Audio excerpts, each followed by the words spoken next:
Assalamualaikum dan salam sejahtera. Ini Pantau Agenda Reformasi anda bersama saya Sanahaya. Perdana Menteri Datuk Seri Anwar Ibrahim mengarahkan Ketua Setiausaha KSU, Kementerian dan juga Ketua Jabatan untuk mengemukakan laporan bulanan mengenai kemajuan dan juga sumbangan penjawat awam dalam melaksanakan projek kerajaan.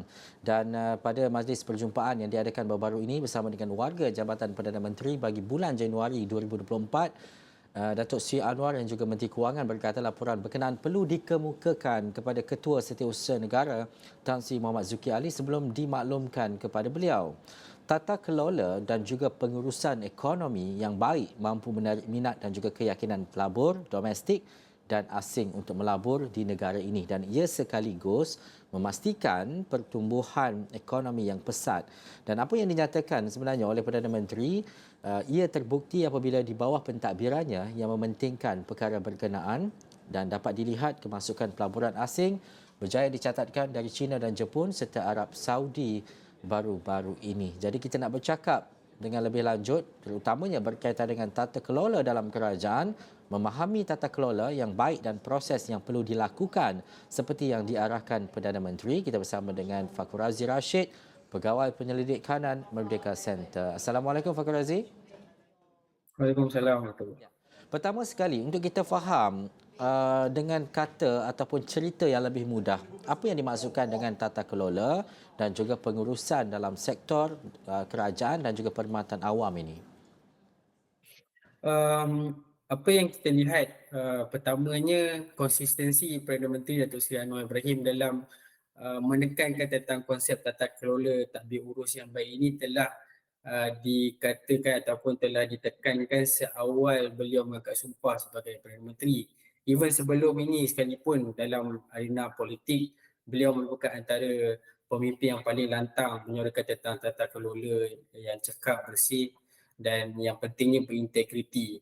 Jadi apa yang kita lihat pada hari ini, pendirian Perdana Menteri ini sebenarnya adalah satu refleksi sebenar bagaimana sebuah jentera kerajaan itu perlu bergerak efektif untuk memastikan pelaksanaan dasar dari sudut ekonomi dan sosial itu bergerak seperti mana yang telah diaspirasikan ataupun dipertanggungjawabkan oleh rakyat kepada kabinet ataupun kerajaan dan diterjemahkan oleh penjawat awam itu sendiri. Dan kalau kita lihat dalam pentadbiran Malaysia Madani ini, penjawat awam ini menunjukkan prestasi ataupun menunjukkan kemampuan yang saya fikir boleh dilihat dari sudut yang lebih positif apabila kita lihat beberapa dasar dan beberapa perkara program yang dilaksanakan oleh kerajaan itu datang daripada jentera kerajaan sendiri, contohnya seperti padu.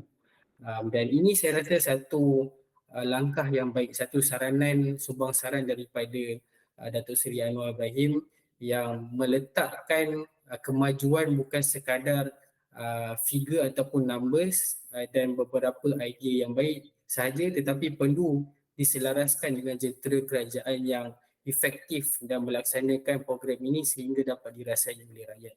Mhm. Langkah-langkah telah diambil, sistem juga telah ada dan juga telah diwujudkan. Tetapi bagaimana untuk kita faham dan juga untuk kita melihat kepada impak dan juga keberkesanan dengan adanya tata kelola dan juga pengurusan yang baik ini? Selepas ini, apa mungkin yang dapat kita jangkakan dan juga dapat kita saksikan daripada tindakan dan juga pengurusan kerajaan? Kalau kita lihat kerajaan Madani pada waktu ini betul-betul komited untuk mengubah struktur ekonomi, mengubah reformasi institusi dan beberapa program sosial yang akan uh, memperlihatkan keberkesanan kepada rakyat. Tetapi apa yang kita dapat lihat ada juga beberapa kelemahan yang ada dalam pelaksanaan dasar. Contohnya seperti mana yang kita tahu, baru-baru ini ada isu bekalan air di UMS yang tak dapat diselesaikan, walhal Perdana Menteri pada awal Mei tahun 2023 telah sampai ke UMS mengumumkan peruntukan sebanyak 3 juta untuk menyelesaikan masalah air. Tetapi didapati perkara itu masih lagi belum selesai selepas 7 bulan pengumuman telah dilakukan, dan ada tindakan proaktif daripada Menteri Kementerian Pengajian Tinggi itu sendiri, Dr. Zamri Abdul Kadir, yang mengatakan akan meluluskan peruntukan sebanyak 2 juta untuk kerja-kerja perbaikan dari segi tempoh jangka pendek. Jadi dekat sini kita dapat lihat bagaimana pengumuman daripada seorang pemimpin negara ataupun seorang ahli pentadbir, dan perkara tersebut perlu dilalui dengan pelaksanaan dasar yang saya rasa agak lambat dan tidak efektif, kerana perkara ini adalah bukan perkara yang biasa, tetapi perkara ini perlu disegerakan. Justru di sini terdapat satu persoalan besar dalam masyarakat, bukan sekadar pada tahun ini saja, tetapi saya sudah lama mereka mengatakan bagaimana sebenarnya dasar ini dilaksanakan, kenapa pengumuman dilakukan tetapi tidak merasai dasar itu sendiri di peringkat kaum umbi ataupun masyarakat. Dan sebab itu jugalah saya rasa komitmen Kerajaan Madani ini untuk memastikan perkara tersebut, dasar ini dilaksanakan dengan baik, program dilakukan dengan memberi impak kepada rakyat. Seawal, seingat saya 5 Disember ataupun sewaktu Disember 2023, Perdana Menteri sendiri telah mengumumkan tentang Pantau Madani, satu badan atau unit yang diletakkan di bawah JPM untuk memastikan setiap program yang dilaksanakan oleh kerajaan memberi impak dan prestasinya mencapai pada tahap yang terbaik. Dan saya rasa unit seperti Pantau Madani ini amat penting kerana ia akan resolve ataupun menyelesaikan grey area dalam pelaksanaan dasar yang kadang-kadang sukar untuk kita selesaikan dalam tempoh masa yang jangka masa pendek.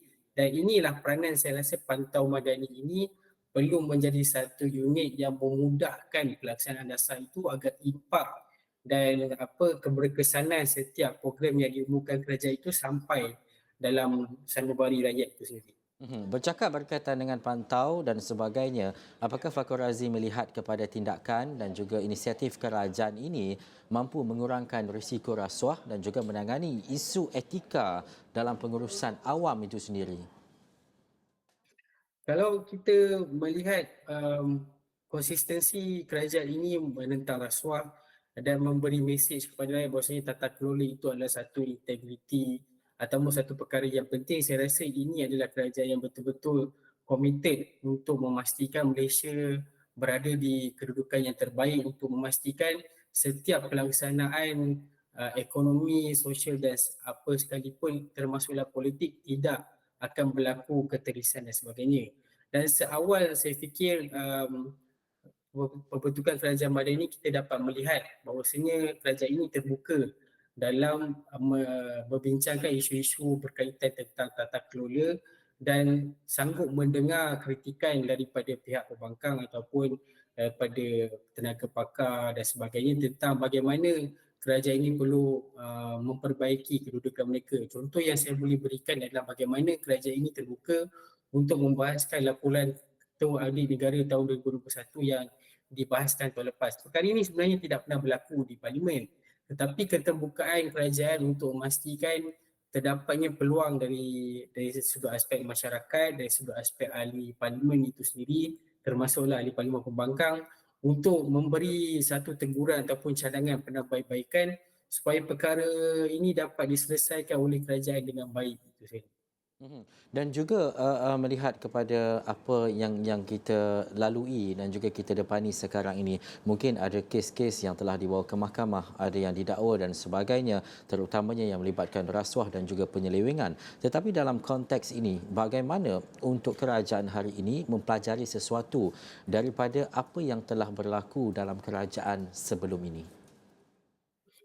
Satu perkara yang saya fikir kerajaan ini wajar mengambil tindakan yang lebih serius adalah reformasi institusi. Kerana reformasi institusi ini adalah satu, saya rasa, asas yang paling penting untuk memastikan negara itu bergerak ke hadapan dengan perkara yang positif, dengan tadbir urus yang dapat menarik banyak lagi pelaburan. Dan sebenarnya dengan reformasi institusi ini dia memberi satu jaminan bahawasanya mana-mana sistem ekonomi ataupun sistem pentadbiran negara itu tidak akan diganggu gugat dengan elemen-elemen negatif. Dan ini saya rasa satu saranan yang telah disuarakan oleh beberapa ahli akademik daripada NGO dan sebagainya untuk melaksanakan reformasi institusi. Salah satu perkara yang saya rasa paling penting untuk difokuskan pada tahun ini adalah bagaimana kerajaan ini dapat memastikan undang-undang ombudsman, satu badan untuk memantau salah laku dan keterisan yang berlaku di dalam kalangan pejabat awam ataupun dalam kerajaan itu sendiri. Ini amat penting kerana kalau kita lihat dari segi statistik, dari segi apa yang berlaku, kes-kes rasuah yang berlaku, ia juga melibatkan beberapa pihak yang tidak bertanggungjawab di dalam jentera kerajaan yang bersekongkol dengan pemain-pemain industri dan sebagainya ataupun dengan ahli politik yang tidak bertanggungjawab.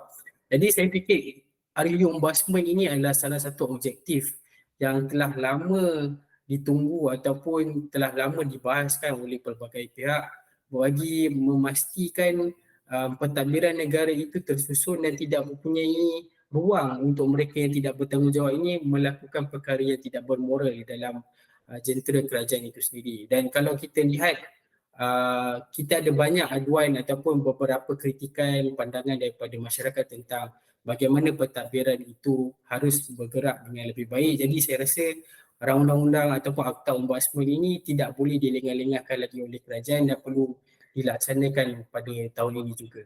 Mhm.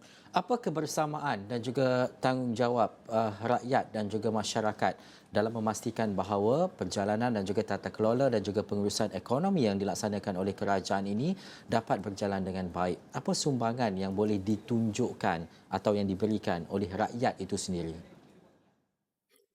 Kalau di perspektif rakyat, apa yang saya lihat adalah perkara-perkara ataupun isu-isu integriti ini sebenarnya membuka pemikiran ataupun memperluaskan lagi perbahasan secara terbuka bagaimana masyarakat juga boleh berpartisipasi dalam ruang pentadbiran negara memberi pandangan ataupun idea yang bernas kepada kerajaan dan pentadbiran awam. Dan ia tidak lagi berpaksikan kepada apa yang diketahui oleh kerajaan sahaja, tetapi ia juga perlu disematkan sekali dengan apa yang dilihat dari segi sudut masyarakat, kerana perkhidmatan penjawat awam, perkhidmatan kerajaan sekalipun, masyarakat adalah ataupun rakyat adalah mereka yang menerima kesan itu sendiri berbanding dengan pihak-pihak lain. Jadi saya fikir rakyat boleh menilai bagaimana kerajaan pada hari ini komited untuk melaksanakan reformasi institusi dan menegakkan integriti yang selama ini mungkin jarang dibahaskan secara terbuka di ruang awam. Tetapi kerajaan hari ini amat terbuka dan saya fikir mempunyai komitmen untuk memastikan komunikasi mesej tentang bagaimana kita perlu mengatasi isu rasuah dan salah guna kuasa ini supaya rakyat juga faham tentang konsep ataupun tentang bagaimana kita boleh memain peranan untuk memastikan integriti negara itu dijaga dengan baik. Baik, ini hal berkaitan dengan tata kelola dan juga pengurusan ekonomi yang baik yang perlu dilaksanakan oleh kerajaan terutamanya dalam memacu satu pertumbuhan ekonomi yang lebih mampan kepada negara, mengelakkan berlakunya penyelewengan dan juga rasuah dan seterusnya kita dapat melihat kepada impak-impak yang lebih positif dalam memacu sebuah negara yang baik. Baik, terima kasih Fakhur Razi Rashid, Pegawai Penyelidik Kanan Merdeka Center bersama-sama dengan pantau agenda reformasi untuk waktu ini. Bagi kita nak berhenti rehat seketika, ada perkembangan banjir kami bawakan dari Johor seketika nanti.